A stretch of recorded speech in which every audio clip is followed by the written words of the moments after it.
Bonjour et bienvenue dans cette vidéo où on va voir la notion d'équation de droite et de parallélisme. Alors, si tu possèdes une équation réduite, premier cas, de chacune des deux, tu peux voir que j'ai fait ressortir leur coefficient directeur à chacune des deux, en rouge et en bleu, eh bien, propriété, tes deux droites sont parallèles si et seulement si ces deux valeurs sont égales. D'accord? Donc attention, c'est une propriété réciproque. C'est-à-dire que si tu sais qu'elles sont parallèles, alors tu déduis que les deux coefficients directeurs sont égaux, mais réciproquement, si tu constates que les deux coefficients directeurs sont égaux, alors c'est que tes deux droites sont parallèles. Si tu possèdes maintenant deux équations cartésiennes, c'est-à-dire l'une de D et l'autre de D', eh bien, tu vas pouvoir extirper grâce aux coefficients qui sont devant les lettres X et Y, aussi bien pour l'une que pour l'autre, un vecteur qui dirige cette droite. D'accord? Eh bien, propriété, tes deux droites sont parallèles, si et seulement si, eh bien, tes deux vecteurs directeurs sont collinéaires. Autrement dit, leurs coordonnées sont proportionnelles. L'un est multiple de l'autre. Alors, tu peux faire pause et puis chercher les trois petits exemples qui sont sur ta gauche. Alors, le premier, on nous donne les coordonnées de deux points A et B, et on me demande de montrer que la droite AB est parallèle à la droite D d'équation, on te la donne réduite, Y égale 4x. Alors comme tu peux le voir dans cet exemple, on a seulement une équation réduite. Alors ce que tu peux faire, tu pourrais chercher l'équation réduite de la droite AB. Mais en fait, si tu réfléchis bien par rapport à cette propriété, la seule chose qui nous importe pour répondre à la question, ici le parallélisme, c'est d'avoir en fait les coefficients directeurs. Alors tu as celui de ta droite D, celui de ta droite AB, il suffit de le calculer et c'est tout. Tu n'as pas besoin de trouver toute son équation réduite. Donc c'est la correction que je vais t'afficher. Je vais calculer le coefficient directeur de la droite AB.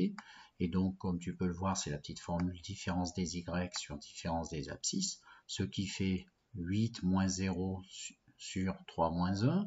Et donc 8 sur 2, ça fait 4. Et du coup, qu'est-ce que tu trouves? Toi, tu as trouvé 4 pour le coefficient directeur de ta droite AB.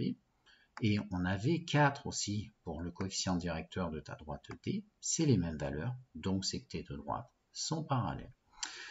Deuxième question, on te donne la droite D comme la droite D' avec une équation cartésienne, et on te demande est-ce qu'elles sont parallèles? Eh bien on va faire comme on l'a dit ici dans cette partie méthodologique, on va extirper de chacune des deux un vecteur qui la dirige. Et donc c'est ce que je fais, donc tu retiens moins BA, qui est un vecteur directeur de ta droite AX plus BY. Donc ici, B fait 1, donc moins B va donner moins 1 pour ici, pour l'abscisse de U, et A, tu le recopies.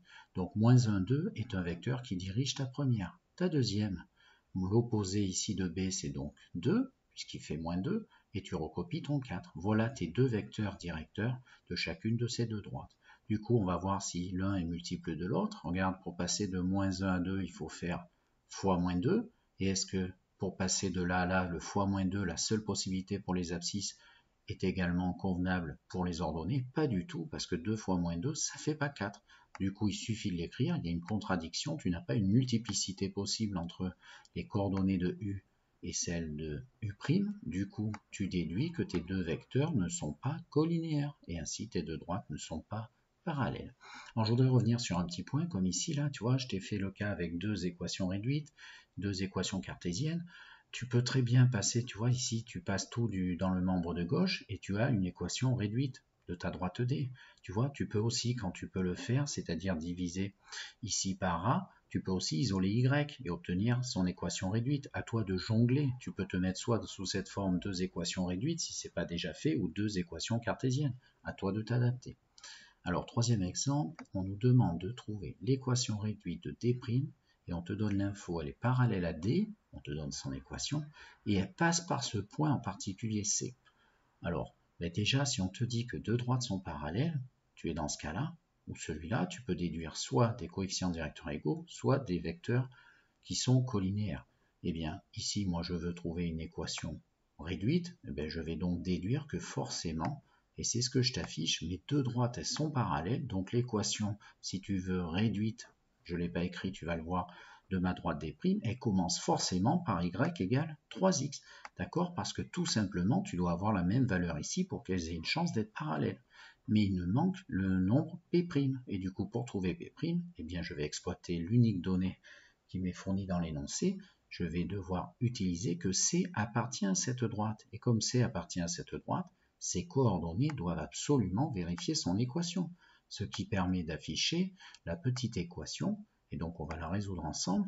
Ce point, je le veux sur des primes, donc il faut absolument qu'en mettant ces coordonnées à la place de y et x, j'ai une égalité vérifiée, ce qui m'impose que 1, l'ordonnée de C, que j'ai remplacé ici, est égal à 3 fois son abscisse, 3 fois 2 plus P', donc 1 est égal à 6 plus P', donc si tu isoles P', c'est égal à 1 moins 6, et 1 moins 6, moins 5, donc tu as trouvé ton P', et si tu as P' et qu'on avait également le M, tu conclus ta droite D, et donc ta droite D', d'équation Y égale 3x moins 5. Allez, au revoir.